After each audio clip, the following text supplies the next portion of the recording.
J'ai l'habitude, pour les femmes, pour les gens en général qui souffrent de douleurs articulaires, de douleurs inflammatoires, de leur conseiller d'éviter au maximum le gluten et le lactose. Mais qu'en est-il du lait sans lactose?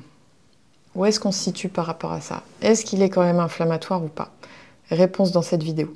Le lait, il faut savoir, ça peut être cause de ballonnement, ça peut être cause de fatigue et ça peut être cause d'inflammation chronique. Et en plus, par-dessus tout ça, on nous a toujours dit que le lait, c'était bon pour les os. Donc, je ne vais pas refaire ce débat, j'avais déjà fait une vidéo là-dessus que je vais vous remettre dans la description.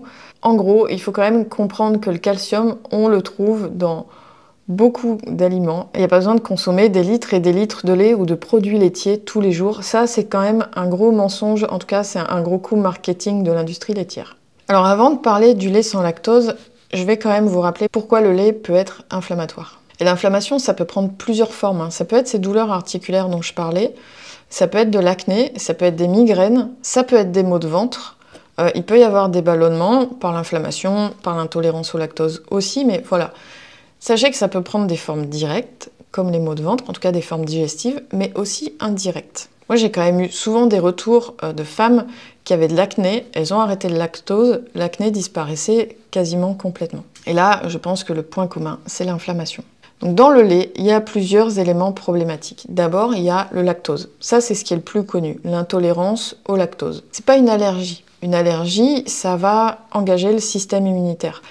L'intolérance au lactose, c'est juste que vous n'avez plus l'enzyme pour digérer le lactose. Le lactose, c'est un sucre. Et là, chez les intolérants au lactose, les signes vont souvent être digestifs. Ça va être des ballonnements, ça peut être des diarrhées, ça peut être des douleurs intestinales. Parce que justement, sans cette enzyme, on la fabrique quand on est petit et en grandissant, il y a certaines personnes qui vont encore la fabriquer, plus ou moins, et il y a d'autres personnes qui vont plus du tout la fabriquer.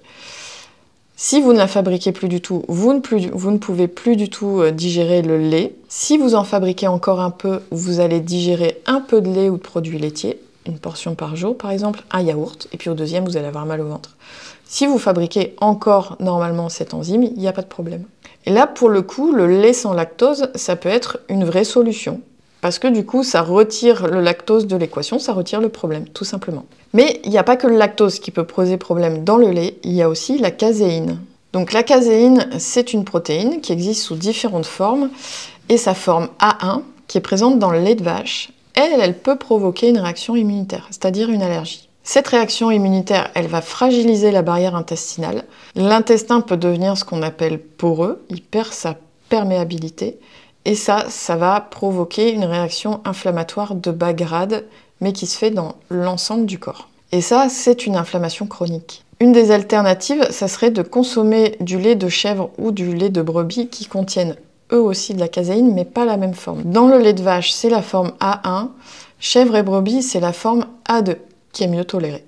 Et la troisième molécule qui peut être problématique dans le lait, c'est l'IGF-1.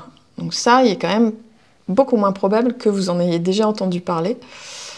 L'IGF-1, c'est une hormone de croissance. Une hormone de croissance, comme son nom l'indique, ça favorise la croissance. Oui, mais c'est bien là où il y a un problème. C'est que ça peut stimuler la croissance de certaines cellules inflammatoires ou de certains cancers. Pour en revenir au lait sans lactose, ça peut être une bonne idée pour les intolérants au lactose. Mais attention, le lait sans lactose, ça contient toujours la caséine A1 si c'est issu du lait de vache et l'IGF-1 qui est le facteur de croissance. Donc dans le lait sans lactose, on n'élimine pas les facteurs inflammatoires. Donc les alternatives, si vraiment vous ne pouvez pas vous passer de produits laitiers, parce que vous aimez ça, hein, pas pour le calcium, parce que le calcium, il y a d'autres sources. Si vraiment vous ne pouvez pas vous passer de produits laitiers, préférez les laits de chèvre et de brebis, préférez les produits laitiers fermentés, comme le kéfir, comme les yaourts. Eux, ils améliorent la flore intestinale. Ou alors, vous avez aussi les laits végétaux. Attention, les laits végétaux, lisez bien les étiquettes, parce que souvent, il y a beaucoup de sucre caché. Donc maintenant, vous savez ce qu'il vous reste à faire sur les produits laitiers. Écoutez votre corps, c'est lui aussi qui va vous donner les signaux, notamment si vous êtes intolérant au lactose. Si vous avez un doute, faites ce qu'on appelle un test d'éviction.